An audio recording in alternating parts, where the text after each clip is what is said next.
situation s'empire à travers le stade.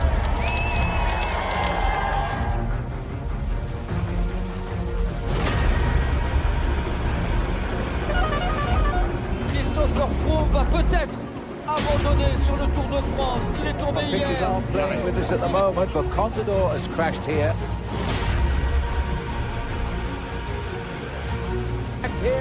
And this could be the end of second place in the Tour de France.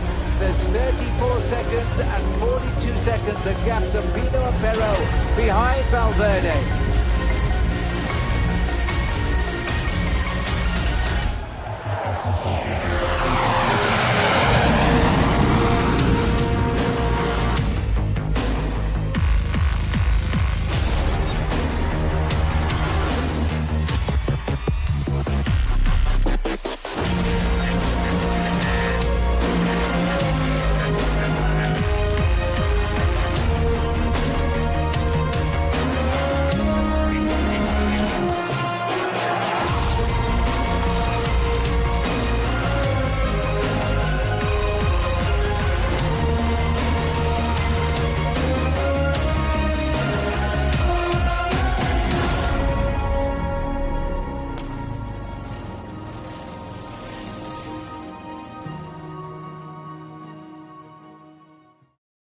Les Matteo Trentin vont rentrer, c'est pas une bonne nouvelle non plus pour le clan belge.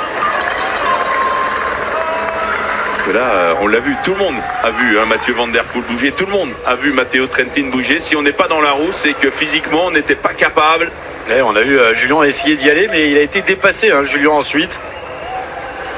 C'est pas forcément une bonne indication visuelle sur la forme de l'Auvergnat dans cette fin de championnat du monde. Et derrière, on essaie de s'organiser.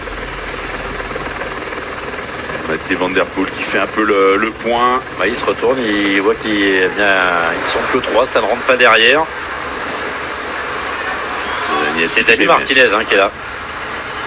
Qui lui aussi a été présent sur les routes de la Vuelta. Ça serait une année de première pour la Colombie. Première victoire sur le Tour de France. Premier podium, parce qu'ils n'ont même jamais fait de podium sur un championnat du monde sur route. 4e place. Chez les espoirs, oui, mais pas chez les pros. Et voilà, les Belges obligés de se dévoiler avec Tim Wellens. Les Italiens ne bougent pas. On voit ce Nicole Brelli en deuxième position.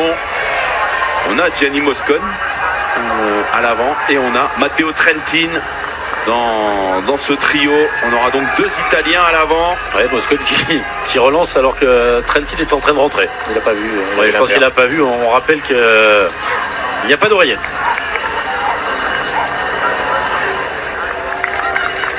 Daniel Felipe Martinez n'a pas pu suivre Matteo Trentin.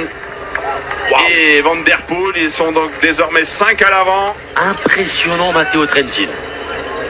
Il a ramené Mathieu Van Der Poel sur le trio.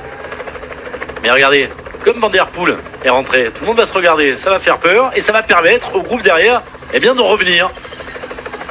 À moins que Mathieu Van Der Poel y aille tout seul. Ou Trentin. Mais bon, après l'effort qu'il vient de faire, ça va être compliqué. Alors, comme ils sont dans le groupe derrière, parce que là, suite à cette accélération, ça a explosé. Et les sprinteurs en difficulté. Alexander Christophe distancé, c'est ce qu'on vient de nous annoncer.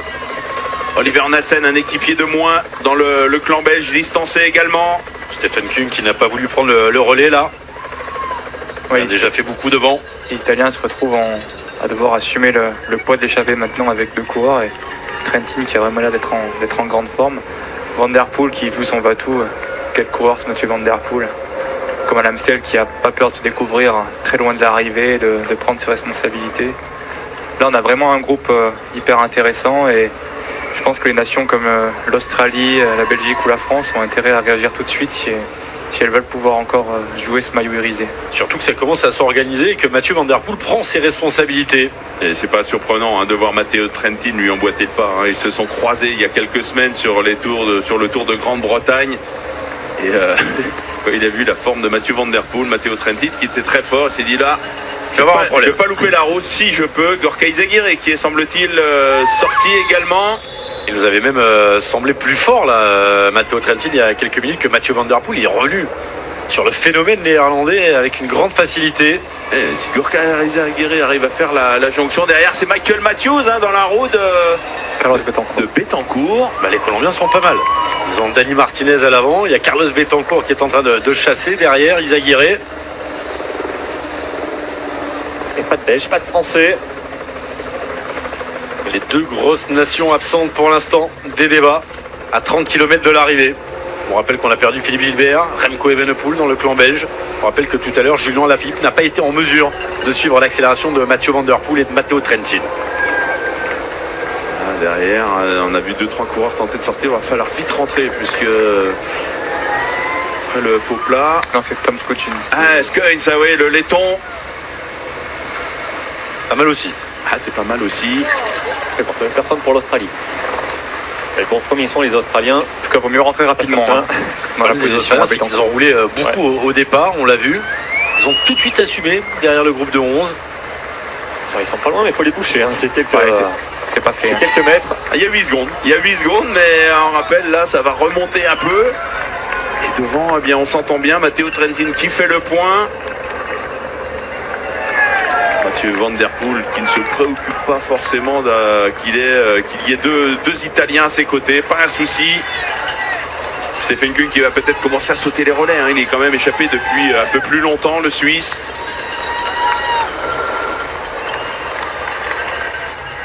Gorka Izagirre. Alors là, sont nos Français. Là, c'est un peu plus dur pour nos Français. Ouais, c'était costaud pour les galopins. Est-ce qu'il peut rouler maintenant? Personne ne peut pouvoir rouler derrière. On a 230 km de course. Tactiquement, les Belges et les Français sont pris. Physiquement, on a été pris. Parce que Julien Alaphilippe, il a senti le coup. Il a suivi l'attaque de Mathieu Van Der Poel et Matteo Trentin. Mais il a buté à quelques mètres au sommet de cette côte. Il y a un demi-tour. Gianni Moscon 5e l'année dernière du championnat du monde. Presque à domicile à Innsbruck. Puisqu'on sait qu'il habite en Autriche, dans la banlieue de la capitale du Tyrol. Bon, on va retrouver la ligne d'arrivée. Pour nos Français, il reste encore 2 tours. Ils pourront bien être épaulés aussi par les Belges qui se sont fait piéger. Il reste encore près de 28 km. Donc rien n'est perdu, mais il faut réagir rapidement. L'avantage, si ça rentre, c'est que Mathieu Van Der Poel aura, même s'il est encore capable de s'imposer derrière, on va quand même. C'est Greg Van Avermaet qui roule derrière. Non, c'est Dylan Teuns à la poursuite de Nils Politt. Regardez, les Italiens sont là pour casser le rythme, avec Pétiole notamment. En seconde position, C'est vainqueur du Tour des Flandres. Oui. Et Tim Wellens qui va venir certainement collaborer. En tête de peloton, Van Avermaet est là. Vous voyez, là, ça fait la Julien, grimace, il est très très loin. Julien Alaphilippe. Mathieu Van Der Poel qui passe sur la ligne. Il reste 2 tours. Pedersen, Trentin, Moscon, Kung. On a déclenché le chrono. Le groupe de 3 qui se retrouve à une dizaine de secondes. Ils perdent du temps. Il y avait 8 secondes, 1,5 km de la ligne. On navigue désormais à 12 secondes pour Skujins, Bétancourt et Izagirre. Nils Politt qui essaye encore de sortir seul. Oui, puis le vrai problème, c'est qu'une fois que Wellens et Teuns vont s'écarter, il n'y aura vraiment plus d'équipiers derrière pour ramener ce qui reste du peloton. Donc ça va être un rapport de force qui va rapidement s'inverser en faveur des hommes de tête. On a perdu des sprinters. Il reste John de Gelkolb dans le groupe derrière. Reste Michael Matthews, bien sûr. Peter Sagan est là. Sonny Colbrelli est bien là. Pour l'instant, Peter Sagan n'a pas réagi. On ne l'a pas vu réagir suite à l'attaque de Van Der Poel. Alexander Christophe est présent dans le groupe. Mike Tedinson, toujours. Niki Terpstra également. Donc ils sont 36 potentiellement à pouvoir être champions du monde. Et Gorka Izagirre vont enlever l'impair.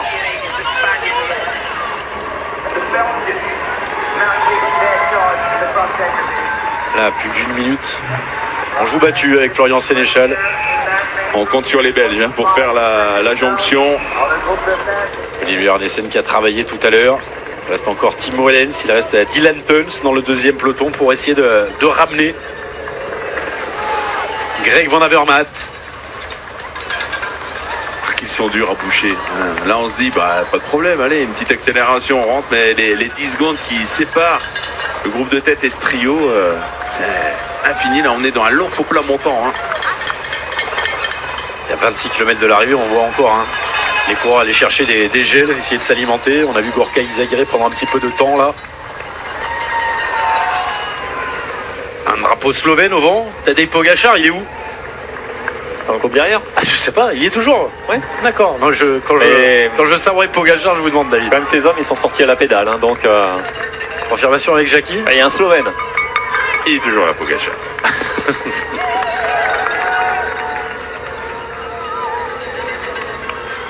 Et voilà, on capitule hein, pour Betancourt, Tom Skujins et Gorka Iziriguet. Quand on se retourne constamment, c'est que nous ne sommes pas en mesure de revenir sur le groupe Van Der Poel. Et puis derrière, on va retrouver les deux Belges.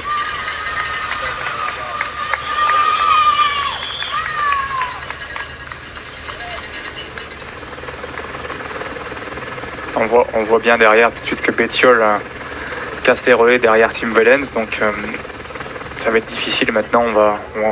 Les grosses nations comme la Belgique et la France vont vraiment manquer d'équipiers pour essayer de réduire l'écart sur ce groupe de favoris, comme vous le rappelez, avec Van Der Poel et Trentin qui sont vraiment sortis à la pédale. Et on rappellera que Pedersen et Kung étaient déjà sortis avant, qu'ils ont peut-être fait un peu plus d'efforts que Trentin, que Van Der Poel qui sont rentrés ensuite et que Gianni Moscon.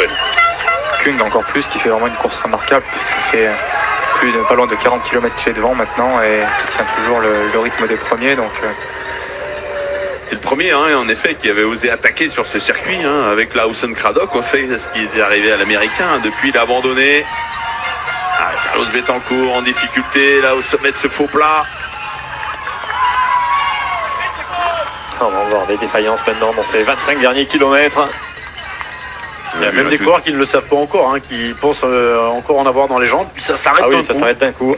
Tout à l'heure, lorsque Matteo Trentin et Van Der Poel ont attaqué, ils n'auront pas de panne. Tout le monde a pu s'évaluer hein, par rapport à l'adversité. C'est battu, c'est fini derrière? Non, il n'y a rien de fini, rien d'irrémédiable. On peut encore avoir des costauds qui pourront éventuellement sortir lorsque les équipiers ne seront plus là. On pense au Michael Matthews, au Peter Sagan qui sont là. Pourquoi pas Julien Alaphilippe. Qui pourrait encore relancer l'allure. Je vois pas trop au niveau des nationalités. À part les Allemands, ils sont deux, mais il y en a pas un qui va se sacrifier, je pense, pour l'autre. À part une voiture néerlandaise, moi je vois pas. Hein. Les Australiens, peut-être avec Jack Haig qui va rouler pour Michael Matthews, mais bon, Jack Haig lui tout seul. C'est lui qui a pris la succession des Belges. Votre avis sur le hashtag l'ERP? Est-ce que les 5 coureurs devant vont se disputer ce 86e maillot arc-en-ciel? Dans la prochaine difficulté, il y a un coup avec les coureurs qui se sont fait piéger, hein, les Peter Sagan, Michael Matthews qui sortent derrière. Je pense que ça va se faire hein, peut-être dans la prochaine difficulté.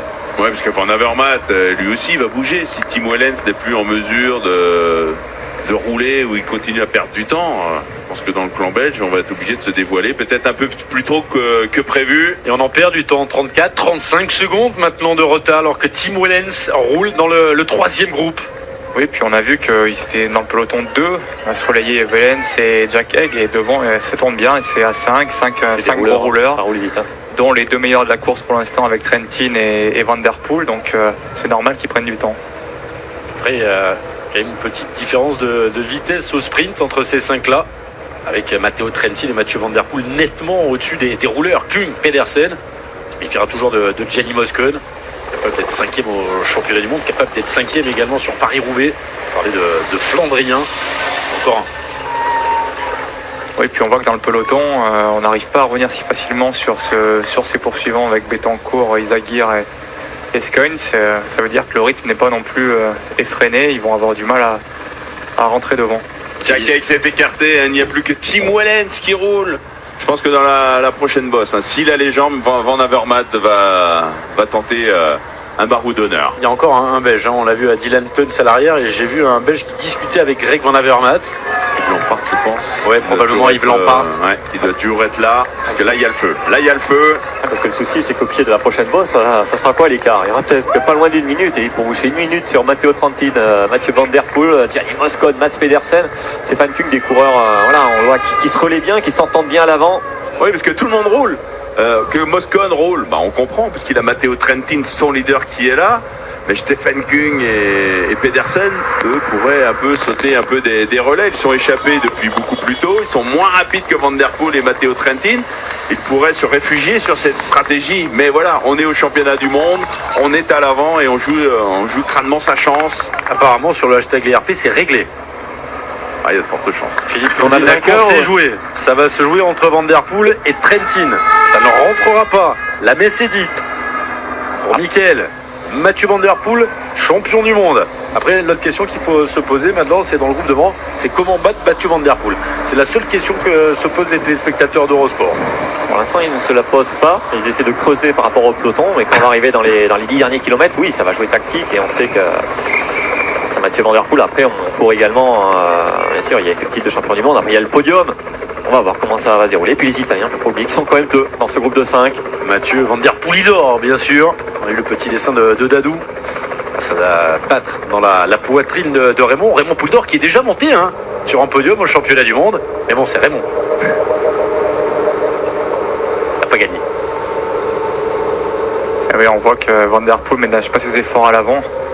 C'est vrai qu'il va, comme il l'a fait par exemple à l'Amstel, devant un plateau aussi fort, il est capable de rouler en tête sans se poser de questions et de régler tout le monde au sprint à l'arrivée. On voit que les Français derrière mettent en route.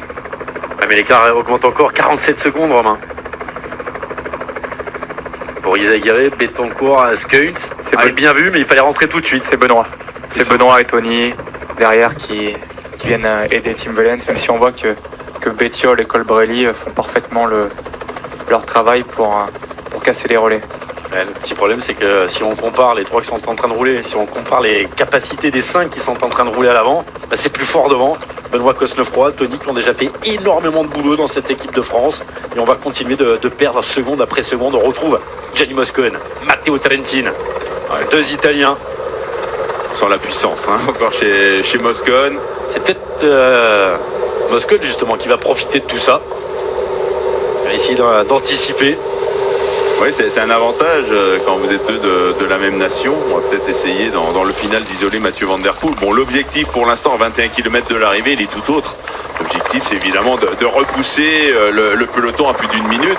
Ensuite, lorsqu'on sera dans le dernier tour, si l'écart est toujours de plus d'1 minute, là, on va peut-être mettre une autre stratégie en place. Mais pour l'instant, l'objectif, c'est de s'entendre et repousser l'éventuel retour des Belges, des Français, des Allemands. Il y a Dami qui nous dit c'est pas joué parce que ça va se regarder devant au bout d'un moment. Pedersen, je pense qu'à un moment il va quand même sauter un peu les relais. Stephen Kung également, parce qu'il est quand même échappé depuis un moment. Ah, mais ils sentiront les relais quand ils sentiront que la victoire se jouera peut-être entre les 5. Voilà. Et qu'ils peuvent aller chercher le podium aussi. Donc pour l'instant on n'est pas dans cette optique. On essaie de creuser. Il y a Thierry qui dit vous excitez pas. Van Der Poel il va se faire arranger par les Rital. Matteo Trentin, il l'a battu sur les routes de Tour de Grande-Bretagne. Ils ont exactement le même programme de course. Il a réussi à le battre. Bon, Mathieu Van Der Poel a plus souvent battu Matteo Trentin sur les routes du Tour de Grande-Bretagne que l'inverse. Mais voilà, ils connaissent leur point fort. Bon, le point faible de Mathieu Van Der Poel, il n'en a pas beaucoup. C'est un peu le problème. C'est peut-être la distance. Voilà, Mathieu Van Der Poel, même s'il a fait des classiques en début de saison, ensuite, on rappelle, il y a quelques mois, il faisait du VTT. C'était pas des épreuves de 6 ou 7 heures. Bon, on sait que... Il rallonge souvent. Il allait faire encore 100 km là, après une course, alors que... Grand Prix Primus, ouais, il a rallongé de 100 km après les 200 km proposés sur la course. Échappé tout à l'heure, Magnus Cort Nielsen qui quitte la course. On voit de la manière qu'il a gagné l'Amstel, où il sortait de plus en plus fort au fil des kilomètres. Bon, je pense que les 250 km, il les a dans les jambes. Pascal Ackermann ne sera pas champion du monde à sa première tentative. Et là, on a vu à l'écran que la Belgique a battu sa dernière carte avec Yves Lampert qui se mettait à rouler suite à ce que Dylan Tuns et Tim Wellens soient écartés. Donc là, clairement, le rapport de force est vraiment favorable aux hommes devant. Et avec ce match-là, maintenant, ça va être difficile pour les Van Avermaet et Julien de rentrer derrière. C'est là